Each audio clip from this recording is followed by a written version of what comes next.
안녕하세요. 블록스트리트 TV에서 선보이는 가상화폐 읽어주는 남자 3월 셋째 주 방송을 시작하겠습니다.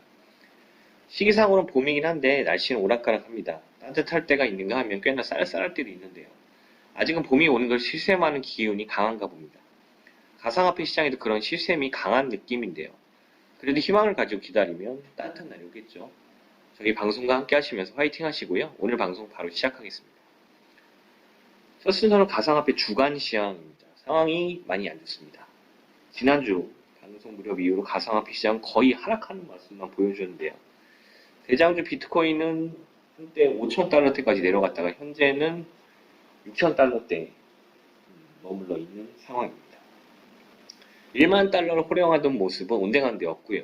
대장주가 이런 모습을 보이니 다른 알트코인들도 별 수가 없습니다. 거의 모든 코인이 전부 급락하였습니다. 가끔 반등하는 모습이 나오기도 하지만 전반적인 추세가 하락을 면치 못하고 있는 상황이고요. 결국 코로나 사태가 전 세계로 확산되고 장기화되면서 글로벌 증시가 폭락한 것과 마찬가지로 가상화폐도 모두 하락한 상태입니다. 이제는 가상화폐가 안전자산이 아니고 증시와 같이 연동해서 움직이는 위험자산이 되어버린 것으로 판단할 수밖에 없습니다. 다음은 주간 전망 순서입니다. 상황이 좋아진 것이 없다 보니 전망도 좋을 수가 없겠죠. 코로나 바이러스가 유럽에서 기승을 부리고 있고 이탈리아의 경우에는 이미 코로나 환자가 처음 발생한 중국의 사망자보다 많다고 합니다. 스페인, 독일, 프랑스 등 유럽 주요 국가의 상황도 좋지 않기 때문에 유럽 증시는 물론 세계 증시 전체 분위기가 최악입니다. 이제는 금리를 내리고 양적 완화를 하는 등 부양 정책을 펴도 효과가 나타나지 않고 있고요.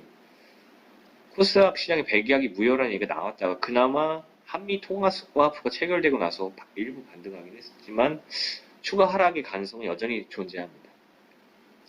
그렇기 때문에 코로나 백신이나 치료제가 나오는 근본적인 해결책이 나오지 않는다면 당분간 가상화폐 시장은 현재 상태에 머물 가능성이 높습니다. 섣부르게 바닥을 예측하고 매수에 나서거나 물타기를 하는 것이 어떤 결과를 이어질지 한 치 앞을 내다보기가 어렵습니다. 일단은 관망하시길 추천드리고요. 물론 지나치게 하락한 코인을 매수해서 수익을 올리실 수도 있겠지만 반대로 물리실 수도 있다는 것을 항상 염두에 두시면서 투자하시기 바랍니다. 다음은 이번 주에 있었던 가상화폐 및 블록체인 관련 주요 뉴스에 대해 살펴보는 차례입니다. 첫 번째로 전할 소식은 비트코인이 한 달 만에 반토막이 났다는 내용인데요. 앞서 일부 말씀드렸던 것이죠. 미중 무역 갈등과 미국 이란과의 군사 갈등 등으로 디지털 안전자산으로 떠올랐던 비트코인. 디지털 금이라고까지 불렸지만 코로나19를 겪으면서 안전자산이 아닌 걸로 인식되면서 한 달 만에 반토막이 나고 말았다는 소식입니다. 뉴욕 증시 폭락으로 한때 업비트 기준으로 600만 원 선까지 무너졌다가 증시 반등이 나오고 나서 일부 회복한 상태인데요. 원래 비트코인은 오는 5월 반감기를 앞둔 것이 호재로 작용해서 올 초에 800만 원에서부터 1200만 원까지 가격이 오르면서 상승세를 이어간 바 있습니다.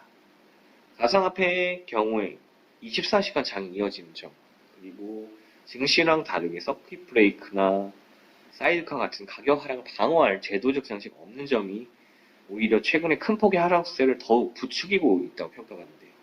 코로나 바이러스가 전 세계로 퍼지면서 추가 하락도 예상되고 있어서 안타까운 뉴스가 아닐 수 없습니다. 다음으로 눈여겨볼 만한 소식은 삼성전자가 과기 정통부로부터 블록체인 기반 모바일 운전면허 서비스를 제공할 수 있는 임시 허가를 받았다는 소식입니다. 위조나 변조가 어려운 블록체인을 통해 모바일로 운전자의 신분과 운전 자격을 증명할 수 있도록 돕는 서비스인데 해당 서비스가 상용화될 경우 운전자들은 더 이상 플라스틱 면허증을 가지고 다닐 필요가 없게 됩니다. 삼성전자 한국정보인증 임시허가를 신청한 모바일 운전면허 확인 서비스는 기존 플라스틱 운전면허증과 동일한 효력으로 운전자들이 운전면허 자격과 개인신분을 확인해 줄 수 있다는데요. 기존 플라스틱 카드 형태의 자동차 운전면허증을 모바일 앱에 등록하는 것만으로도 사용이 가능하다고 합니다.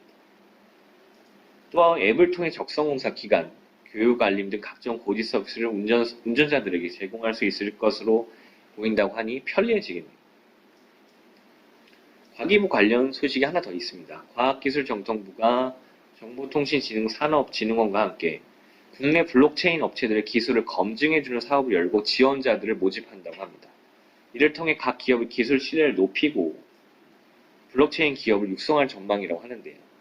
블록체인 기술 검증, 즉 POC 지원 사업 대상 기업을 오는 4월 6일까지 모집하는 것이 참고하시기 바랍니다.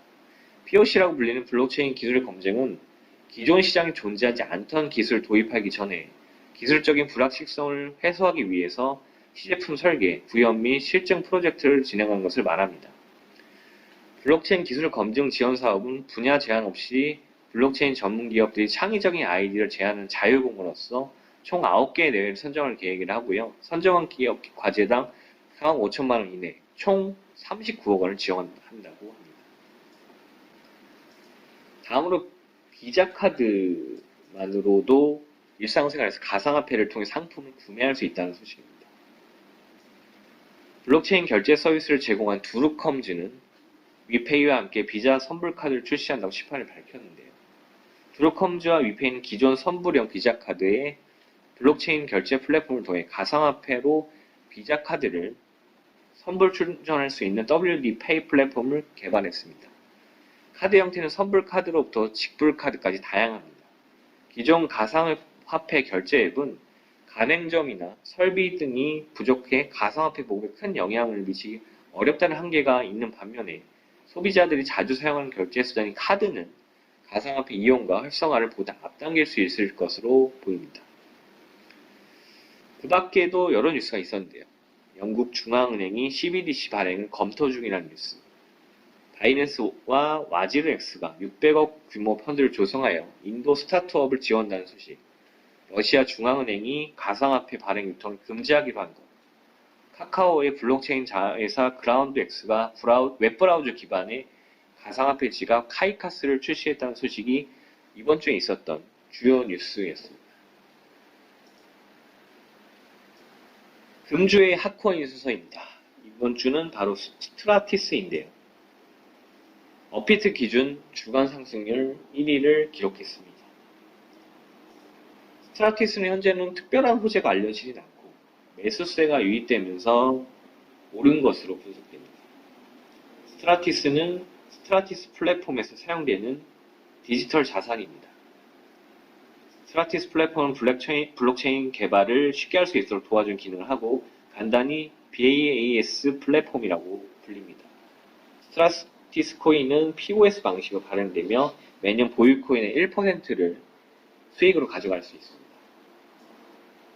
스트라티스도 이더리움처럼 스마트 컨트랙트를 지원하지만 방향성이 약간 다른데요. 이더리움은 이더리움 블록체인에서 모든 게 실행되는 반면에 스트라티스는 스마트 컨트랙트의 영향력을 체인별 영역으로 구분할 수 있습니다. 또한 더 쉽게 블록체인을 만들 수 있게 하려고 스트라티스는 교육 시스템과 아카데미 인증 제도까지 준비하고 있는 것도 특징입니다. 가상화폐 읽어주는 남자, 오늘 방송 여기까지입니다. 코로나로 인해 힘든 시기가 쉽사리 끝나지 않는데요. 언제까지 마스크를 써야 될지도 모르겠고요. 그래도 모두 힘내시길 바랍니다. 저희 방송이 조금이나 위안이 되셨다면 구독과 좋아요 부탁드립니다. 가상화폐 투자자 여러분 모두 성공 투자하시길 기원하고 다음 주까지 안녕히 계십시오.